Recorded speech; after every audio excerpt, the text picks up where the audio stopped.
There are few things quite as fun for me personally than going out into the woods, getting me and my bike in a right state. But sadly, at some point you've got to deal with the consequences. Some people can lock it away in their garage, let it fester and not have to worry. Others store their bike inside their house or apartment. So today we're going to look at the best ways to keep your bike running clean and make your life easier and not bring the outside in.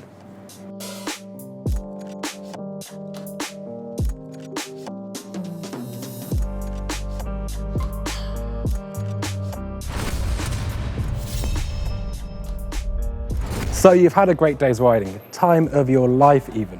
Now I love living in the southwest of the UK where temperatures can reach a staggering 12 degrees even in the heights of summer, but we do only get about 73 seconds of sunshine a year, which gives local inhabitants a strange vampiric quality. This comes with a major pitfall of no matter when you go riding, there will always be puddles.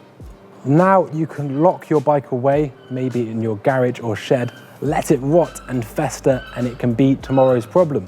But what if you store your bike indoors and you don't have access to a hose? Or perhaps maybe it is a security concern. You do have bike storage, but you're worried about it understandably and you want to bring it into the safety of your own home every night. Now that's something I can definitely sympathize. But it doesn't matter of your reasons. If you bring your bike inside at night or after a ride, then this is the guide for you. Now, personally speaking, I'm somebody that likes to take just an extra 10 minutes to hose down my bike at the end of a ride when it's all wet and the mud comes off easily, rather than let it dry, because this sort of dry, dusty mud is your enemy when you're bringing it inside, because it just seems to get everywhere.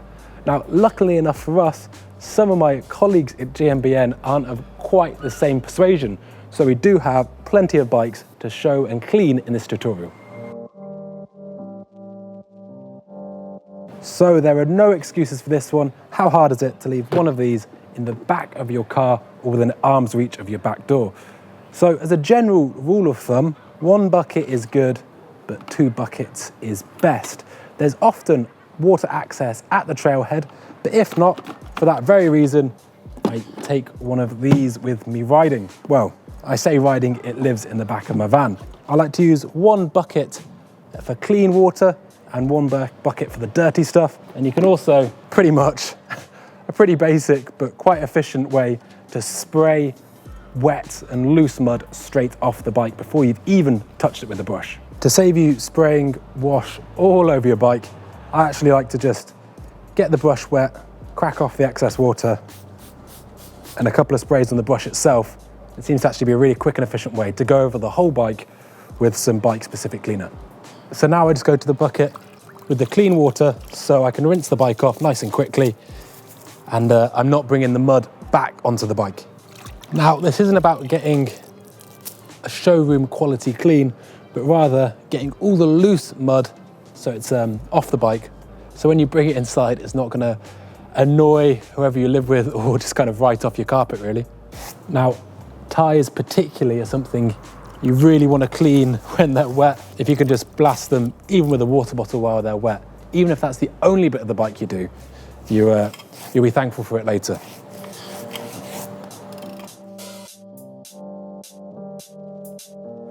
The slightly more premium option is using one of these. It's kind of a drill cum pressure wash.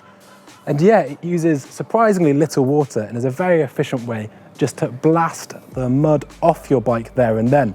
It's battery powered, and the added benefit is you feel a bit like Daniel Craig in James Bond. Rumour has it, in the new movie, they actually have quite a long sequence of him hosing down his door's galaxy. You killed my brother! Dun, dun, dun, dun, dun, dun. A pressure washer could potentially be too powerful for your bike, and they can kind of overpower the bearings and blast out all the grease that's in there. So this one isn't very powerful anyway, and as you can see, it's got some different settings to use it if you wanted to. Using it with the soap attachment actually means it uses the wash really quite sparingly, and I think it's probably more efficient than mixing up a load or spraying all over your bike. But yeah, be careful with your jet washers. If it's one that comes off the mains, it's going to probably be pretty powerful.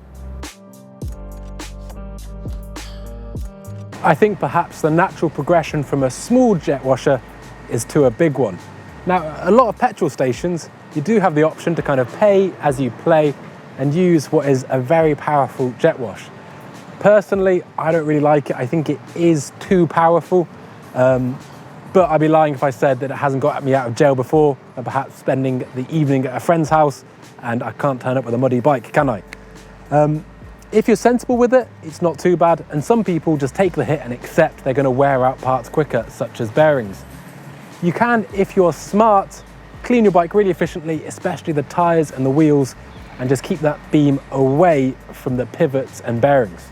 Sometimes the detergent available at these places isn't ideal for brakes, so just be careful with that one. That's why a bike-specific cleaner is so useful. So you've got home, your post-ride ritual of a cup of tea and maybe slotting on some Crocs is complete and you're ready to relax.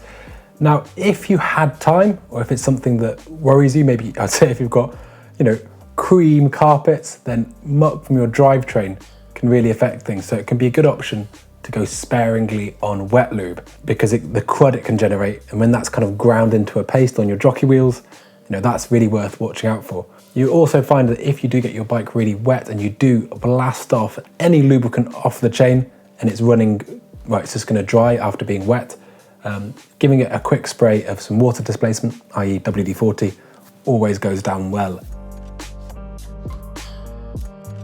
Now, as you can see, we have bought some tarp, which we just laid down on the floor. It actually folded up to quite an extent. It can go massive if you have to work on your bike, but it's a really good option. And it also means you can fold it up back in with all the dirt in and maybe go shake outside. When we cleaned the bike, it wasn't about getting it showroom clean, but there's certainly no loose mud on it, and it maybe took a handful of minutes to do it like that. Another very useful thing you can get from a home supply store is one of those big flexible buckets, which can basically be a depot for all your mucky kit after a ride. It also doubles up that before, and if you get really, really muddy you can basically give your clothes a rinse in there by just adding a bit of water before putting them in the washing machine. This can save the poor person using the washing machine after you excavating literally kilograms of mud out of the machine. Once your bike is clean, it's also a really good time to maybe prepare it to stop it getting in such a state next time. Something like duct tape is actually very useful. You can apply it behind your fork grounds and it stops mud filling in that area. This is really, really easy to do when you're doing a lower leg service, so it's something to watch out for. If your frame has lots of kind of crevices and bulges where dirt can get trapped, you can get this thing which is like a low density foam called Moto Foam, which you can cut the shape. Some bikes, such as common styles, even come with it as standard now. It's so useful and it just stops mud building up in those swells. In terms of preparing the frame itself, you can get various polishes, silicone sprays, that sort of thing. I'm actually a bit old school in that I like to just use WD-40 simply because it does leave like an oily film over the frame. And then when the detergent, you wipe it down with the spray, that's actually what lifts off and all the mud seems to just float off it. So that's my personal weapon of choice, but I understand that a lot of people do like to use a silicone spray or something else perhaps. Whenever you're applying something that comes in an aerosol form to your bike, be really careful that it doesn't contaminate your brakes, so spray it to the rag and then take it to the bike. This old rag is actually one of my old shirts and I don't know quite what I was thinking, but it certainly does a job now. So that's a nice and easy peasy lemon squeezy way to look after your bike and store it inside. Now, if you want to see some more maintenance tomfoolery, and tomfoolery probably is the word, you can check out this video I did last week explaining some pretty unconventional multi-tool hacks, and there's probably a few surprises in there for everyone.